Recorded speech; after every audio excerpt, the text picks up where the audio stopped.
أعوذ بالله من الشيطان الرجيم يا أيها الذين آمنوا ما لكم إذا قيل لكم انفروا في سبيل الله اثاقلتم إلى الأرض أرضيتم بالحياة الدنيا من الآخرة فما متاع الحياة الدنيا في الآخرة إلا قليل رب اشرح لي صدري ويسر لي أمري واحلل عقدة من لساني يفقه قولي فالحمد لله والصلاة والسلام على رسول الله وعلى آله وصحبه أجمعين. Allah Azza wa Jal says in the 38th ayah of Surah At-Tawbah, Ya ayyuhalladhina amanu, those of you who claim to believe, ma lakum, what is wrong with you? إِذَا قِيلَ لَكُمُ انْفِرُوا فِي سَبِيلِ اللَّهِ, when it is said to you, march forward in Allah's path, إِثَّاقَلْتُمْ إِلَى الْأَرْضِ, your feet get dragged, you people become planted towards the earth.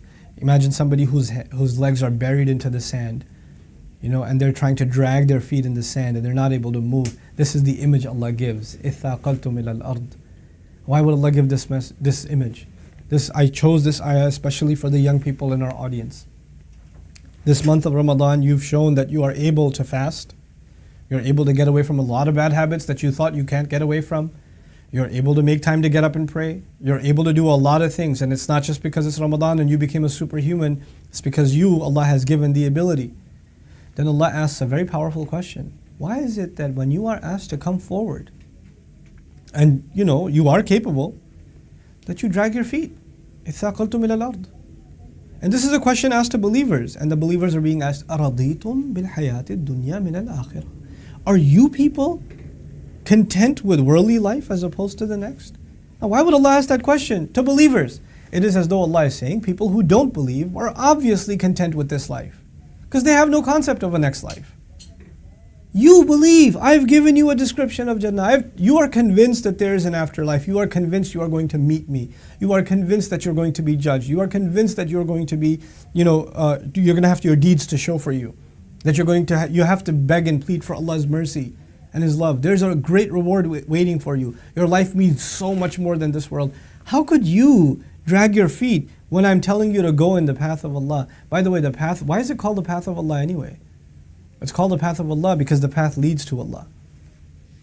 The struggle you make for the sake of Allah, every step you take, every discomfort you go through, is bringing you one step closer to Allah.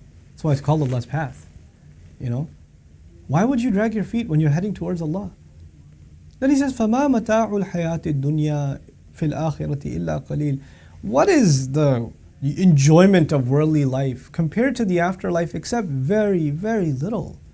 It is so, you got impressed by such pathetic little things. I have so much better waiting for you.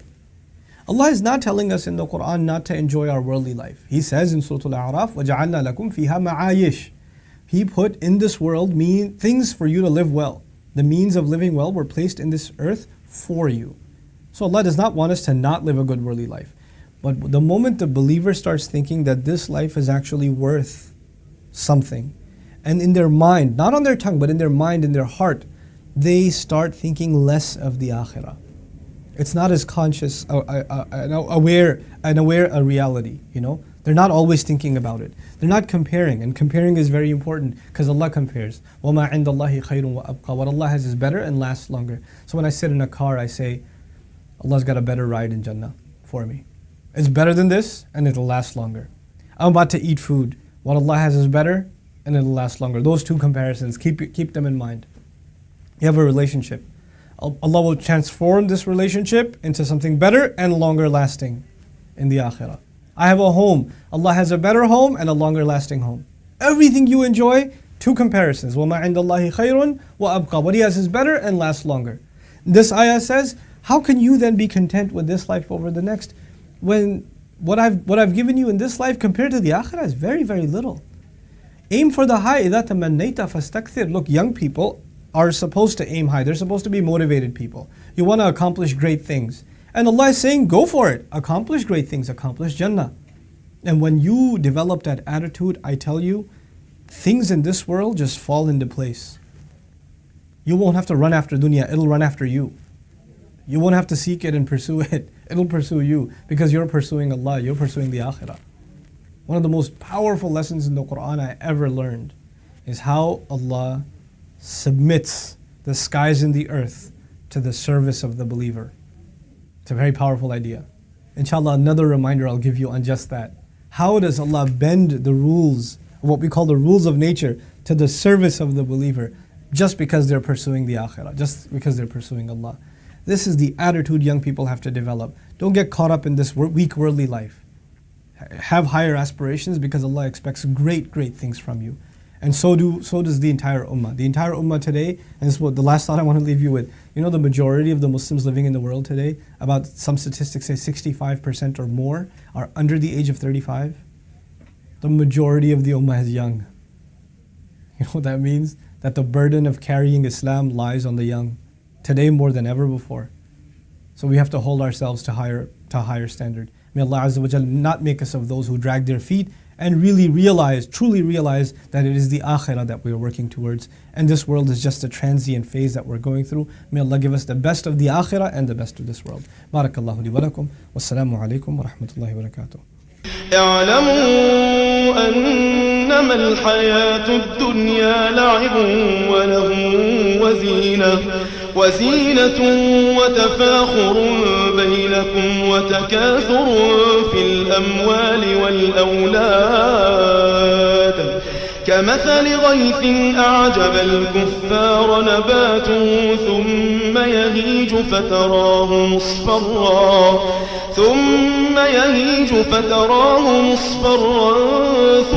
يكون حطاما وفي الآخرة عذاب شديد ومغفرة من الله ورضوان وما الحياة الدنيا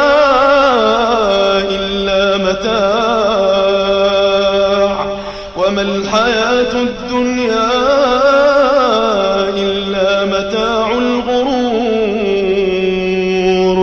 سابقوا إلى مغفرة من ربكم وجنة عرضها كعرض السماء والأرض أعدت للذين آمنوا بالله ورسله ذلك فضل الله يؤتيه من يشاء